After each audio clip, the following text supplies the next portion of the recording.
The continual feedback that we've received over the last few years at events like Cisco Live and directly from our customers is, hey, we're really needing that specific focus around wireless. So how can Cisco help me be more successful around my wireless deployments and wireless in general, and RF knowledge in general, not just wireless networking? And how can I be successful with wireless networking?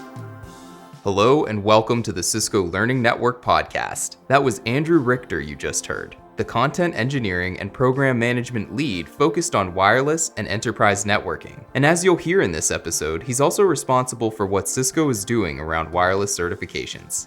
On this episode, Andrew is speaking with Cisco Learning Network Community Manager Tanner Swift about major updates coming to Cisco's wireless certification track, including what's changing with CCNP Wireless and CCIE Wireless, why these updates are happening now, and what learners and current certification holders should do as these changes roll out.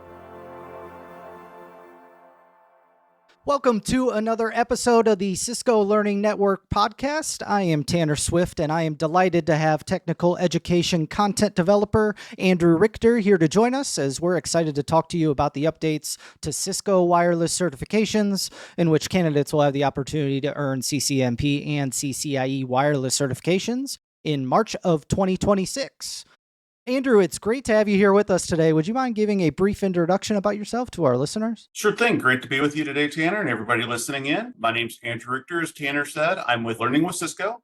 I'm responsible for what we do around wireless certifications and really excited to talk about changes we have coming. A little background on myself. I've been doing wireless networks now for well over 25 years. So even deploying wireless before the IEEE standards were fully ratified for the original 802.11. I had a lot of RF in my background, and just all in all, really excited with the changes that we're making on the certifications, and happy to talk about all that today.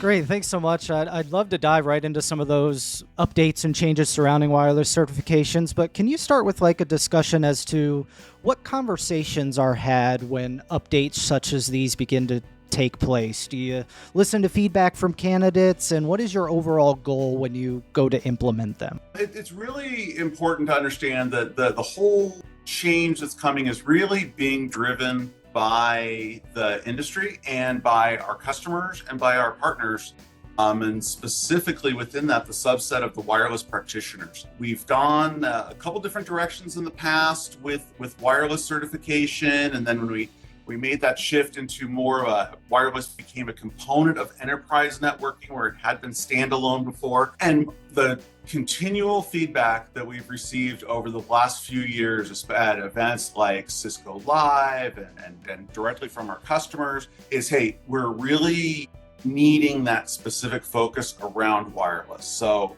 how can Cisco help me be more successful around my wireless deployments and wireless in general, and RF knowledge in general, not just wireless networking? And how can I be successful with wireless networking?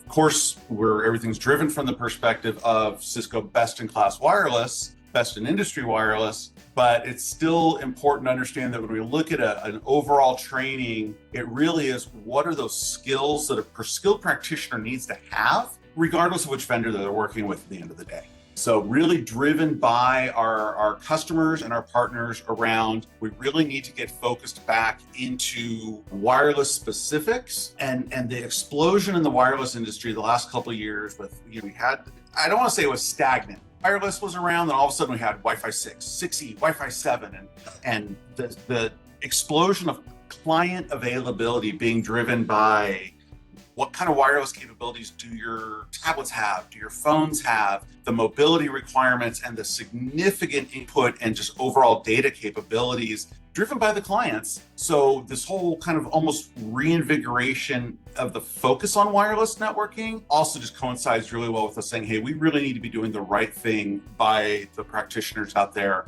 and really bringing back the focus to wireless. So let's dive into these changes. I want to start on we'll take these kind of one at a time, start on the CCNP wireless side. What's changing? What's new? What's updating with CCNP wireless? Yeah, there's a lot of changes coming here. A lot of things I'm really excited excited about here, because this is something I've been really personally been pushing for a couple of years now to make something like this happen. We have had a wireless component within the enterprise CCNP, enterprise networking. What we're doing is we're bringing back a dedicated CCNP for wireless. There's a new course, new exam coming out, wireless core. Just a quick clarification here. Wireless core refers to the new professional level core exam that anchors the updated wireless certification pathway and helps validate wireless specific skills at a deeper level. To earn the CCNP wireless certification, you must pass 2 required exams, the core exam and 1 concentration exam within the same technology track. Additionally, passing the core exam and a concentration exam will each earn you a specialist certification. Once it starts getting out there and published, you can find that information on cisco.com already. This is going to be that baseline professional level core concepts, core knowledge around wireless. So that's the new piece that's being introduced, is this wireless core exam. And then the second piece to achieve a CCNP Wireless will be to then complete one of our currently existing courses, which is the wireless design or wireless implement courses. Those are currently today called the Enterprise Wireless. That name will be changing when all of this goes live in end of March of 26. The courses and the content themselves are staying the same at this point. No updates there other than the names and the exam number changing. Our focus right now is getting the wireless core, and then with that, plus one of the specialist exams, you will achieve your CCNP Wireless. To summarize, the CCNP Wireless path requires passing both the new wireless core exam and a concentration exam within the same track, such as design or implementation, to earn the professional certification. For those who are already in flight, what happens, I already have a specialist exam. I've already completed my wireless design or my wireless implementation. As long as you've done that within the past 3 years, that will still be valid along with the wireless core exam to achieve the CCNP Wireless as well. So anyone has that within the last 3 years. So that means if you've passed it successfully, it will still work. When Andrew mentions a 3-year window, he's referring to the typical validity period of many Cisco exam passes, meaning once you pass an exam, it will be valid for exactly 3 years from the pass date. Previously passed CCNP Wireless exams can still count toward the new pathway if they're within that 3-year validity timeframe. Beautiful. Thanks so much for diving into that. I'll come back here in a few minutes to kind of discuss some questions around the CCNP side of things. But let's look at the expert level side of things. What's new with CCIE Wireless? So with the CCIE Wireless, there's a couple things. First of all, the enterprise name is going to be removed. Currently, it's Enterprise Wireless. It's just going to become wireless. That's going to really be the way of designation of when you're looking at blueprints or study materials and what happens. If the word enterprise is in there, you're looking at the one that's going away when this new one comes out in March. So that's an easy way to identify it when you're doing your preparation.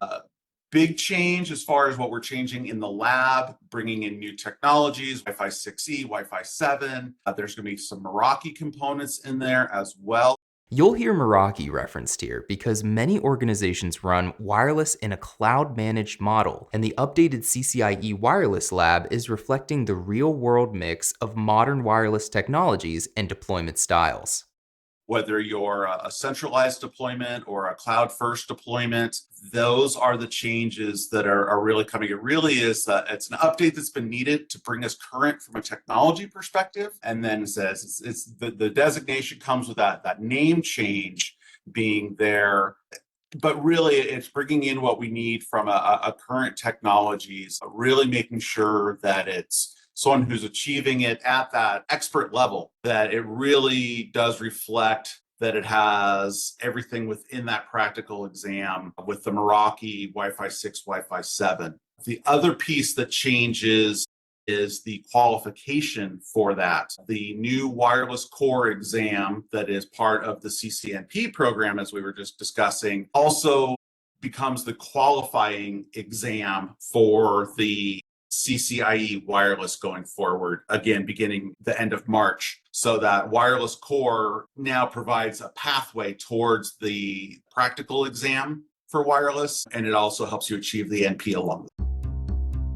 I do want to backtrack real quick now that we've covered what's been new on the CCNP and the CCIE wireless side. So I think a lot of CERT candidates, anytime that we come out with some new updates, will just ask why, or why should CERT candidates care about some of these new updates? From your experience, have you seen our hiring managers asking for more skills or additional skills for candidates to be more effective at their jobs, or adding some things in order for candidates to be more effective? Great point to bring up, because that is definitely a significant component when we receive the feedback from our customers. A lot of that does come from the hiring teams and the network managers, directors of I'm looking for candidates. I want to bring people in. I need to make sure that they have specific skill sets. And part of what they do, obviously, is they look at patients. And looking at wireless, it's been blurred a little bit, honestly. We've had the specialist exams. You pass the enterprise design or the implement for wireless. Okay, well, that's good. That's a specialist exam, but where's the other piece of this? Oh, it's Encore. It's the enterprise networking. Well, do you really know wireless? And so there's been this back and forth and honestly, it's created some confusion around really being able to say, someone says, I'm a wireless expert, I really know what I'm doing, but does the certification track record that I have really back that up? Does it really designate on paper the fact that these are the skills that I have? Because if you get the Cisco certification at a professional level, it's not just passing an exam. You really need to know what you're doing. So it really does have that. The CCNP has always really had that stronger, higher level of credibility with it. And I think this helps call out around wireless that you do have that time and expertise spent doing that deeper dive into wireless technologies as wireless continues to become more and more critical every day into enterprise networks, and even very heavy on wireless. Enterprise moving well beyond just the carpeted space, office environments. Part of what we do from a training perspective and what we expect our candidates to understand is wireless everywhere, in the sense of manufacturing, warehousing, remote access. You still have a lot of remote workers, but you want to provide them the flexibility of having a wireless connection in their home, yet have it be strongly managed so security and other issues aren't as much of a concern to the enterprise. So the breadth of wireless has also really driven the need to focus on this. And we want to help support our candidates by the certifications aligning and really showing, yes, I have that expertise. I would love to take a few minutes here and ask you some questions directly from our community. And just to mention off of that, if you want to come talk to us over on the Cisco Learning Network, if you have any additional questions about this, we'd love to hear from you. Andrew also does have a blog on cisco.com covering these updates. We also have a thread which you can access the exam topics on both the CCNP and CCIE Wireless. So, Andrew, I think anytime when we do these announcements for new certifications or changes and updates to these, a lot of people are going to ask, okay, what's happening to my existing certifications? How are those going to be affected? Do you mind diving into a little bit what will happen for pre-existing cert holders and what they can do moving forward when these changes go into effect next March? So what happens for people who are already certification holders and how do they work through some of those transitions is really an important thing to make sure that everyone understands. If you have, say, you're currently your CCNP Enterprise and you attained that by successfully completing the Encore exam and the Designing Cisco Wireless Networks exam. So you have your CCNP. If you were to now complete the Wireless Core when it comes out, you will also now have your CC, assuming that you passed the wireless design within the last 3 years. Again, kind of the easy way to remember that is, I have my design or I have my implement. Have I had to do a recert on it yet? Have I done my CEs to extend it? If you're within that first 3 years, you're okay. Beyond the 3 years, you will need to test again when everything goes live. For people who are midstream studying, there will be a window within that 3 year window will continue. So we're going to rename and renumber the implement and design courses in March. If you're in the midst of studying right now and you were to complete that exam, say in February, you now have that 3-year window to complete the wireless core exam when it's released to get your CCNP Wireless. So it isn't, well, they changed the name, they changed the number on it, it doesn't matter anymore, I'm going to stop midstream in my studying. No, absolutely. You fall within that 3-year window, you're fine. That is really to look, and you will maintain your wireless specialist designation as well. The thing to remember is that there's certifications and certification names, and certifications get retired. Specialists and specialist designations also get retired. Those are normally not necessarily synchronized on a timeline perspective. So if you're a wireless specialist in design, you will maintain that as long as you're within your certification window. So the transitions can be a little bit hard, and I understand that. And I've seen some of the feedback on the learning community around that, and it's a tough spot. And being certified myself, both on Cisco and other vendors, changes sometimes look a little weird, but we're going to do everything we can to help manage everyone through this and work people through the transition. Great. Thanks so much for touching base on that. Let's dive into another question here. Plans for Cisco U content and other study materials moving forward. I don't want to jump the gun if there's no release dates announced yet or not, but Cisco U content is something that everybody is always looking for. Absolutely. I'm in the midst of that myself, because part of what I do in my daily job is help develop the content for Cisco U. So this is perfect. With Wireless Core, there is going to be a new course. We're in the process of developing it now. We're doing everything to have that release in line with the exam date, so the end of March.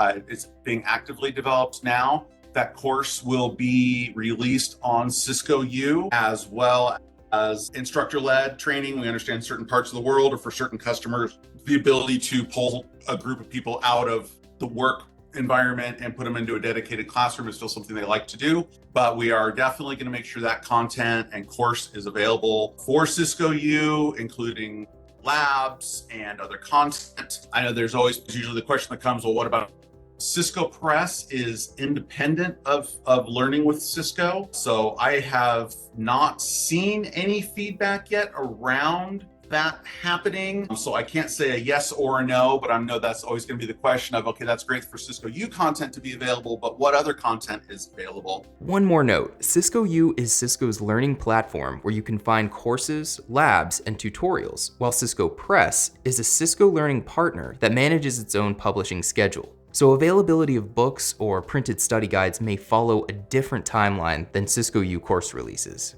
That's an important piece to know, that's a kind of a TBD, because we're not in control of that part of it. But we do definitely have the course coming. There'll be labs. Also planned around this is a lot of material through our tutorials that we publish through Cisco U that's on the free side of Cisco U. That I know it's very important for us to have really good non-paid content available as well. And there's a lot of topics that come up around wireless just in the day-to-day, doing your job and doing your job better. And there'll be topics and areas that are covered within Wireless Core, but that we want to cover and do a little bit deeper dive on certain things, or it's just a, hey, here's something that we feel is so important that it needs to not just be kind of gated by it being in a class. This is something that's going to benefit everybody, so we want to get it out there as a tutorial. So we have a plan of a long list of new content coming out around wireless in general that will help support people who are in the process of learning, whether or not they're able to take the course. Beautiful. I know that's an answer people would love to hear. Thanks so much. I know these wireless certification updates are professional level and expert level with CCNP and CCIE, but I do want to touch base because there's a handful of people who have seen these updates and some of the announcements and say, wow, this is super interesting, but I don't know where to begin. What tips would you give for beginners who might be interested in wireless and where they can kind of get started and get their feet wet? Well, there's available through Cisco U. There's a course, Wireless Foundations, and that is a great place to start.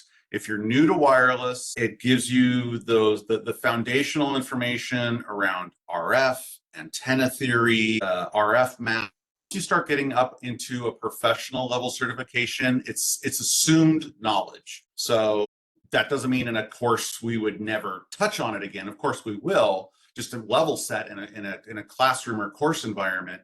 But if it's really new and you need to spend an extra amount of time with it, the foundations is a great place to start. That course also accumulates continuing education credits for Cisco Learning and Cisco certifications. And it's going to have, we're in the process of creating a badge for it as well. So it is something that when you pass it, it's a designation that comes with that. So as you develop your skills, you're building your resume, showing into the market of what your capabilities are and where your knowledge levels are, understanding that badging is more and more important, that we're going to have the badging and those CE credits. So you may be someone who is, very knowledgeable in networking, have other Cisco certifications, but wireless is just one of those areas you've really never had the need or opportunity to touch on. And so the foundations is a great place to start. I would also say take a look as we get more and more information released through our tutorials on Cisco U as well. It's Cisco U in general is going to be a great place to start. And then through the learning communities, if you're new to wireless and you have some questions on where to start, go to the Cisco Learning communities. The wireless group within that, the wireless pages are very active. We have got a lot of super smart people outside of Cisco, as well as Cisco employees that are very active in that and absolutely will help guide you on your path. As Andrew just mentioned, if you do have any further questions about these wireless updates, come on over to the Cisco Learning Network and talk with us. It's totally free to make an account. We'd love to hear from you, learn about your learning journey a little bit more, and hopefully we can clarify and help you on these wireless updates. You can also check out Andrew's blog. A dedicated Cisco wireless certification track is on the horizon to learn and read more about these changes coming to the wireless community. Andrew, is there anything else you would like to cover or share with our listeners about these exciting updates coming in March of 2026? I would just really like to reiterate that we've put a lot of work into changing this wireless certification path for everybody, based on the input and feedback from our customers, from our partners, wireless users across the board, to really bring the focus back to wireless. There's so much happening in the technology. I don't like saying it's reinvigorated because it really hasn't gone away, but I think as Wi-Fi 6, Wi-Fi 7 have become so much more into the more kind of common vernacular of everybody, oh, you have wireless in your house, you have Wi-Fi 7. It's driven that groundswell of interest in wireless across all markets. And so we're really responding to that by saying, if I go in and I say, I really understand wireless and I have the Cisco certifications to really show that I back up the fact what I'm saying, we need to make sure that our certifications and what we do measure up to that. And that's really what we're doing here by bringing back the dedicated CCNP track for it, the updates to what we're doing with the CCIE Wireless practical exam. I think it's a really exciting time for wireless in general. And I think we're really responding to it by really giving the focus back to the certification track and to our learners, what they need, and being responsive to that. And I would just, as we've said probably a few times now, go to the learning communities and provide your feedback, put your questions there. Definitely read all the responses and everything that comes in. And that does help us drive what we're doing, because at the end of the day, we need our customers and our partners and our users to be successful. And that's what we're here for. Andrew, really appreciate you joining us today. Thanks so much for your time. You bet. Thanks for letting me come on. Happy to talk with everyone. That's it for our episode featuring content engineering and program manager for wireless and enterprise networking, Andrew Richter. To learn more, please visit the Cisco Learning Network at learningnetwork.cisco.com. There, you'll be able to find all kinds of resources, including certification discussions, exam topic threads, and community guidance to support your learning journey. And please be sure to subscribe to the Cisco Learning Network podcast to hear more news about the world of Cisco certifications and to hear stories from others about their certification journey. Thanks for listening, and we'll see you next time on the Cisco Learning Network podcast.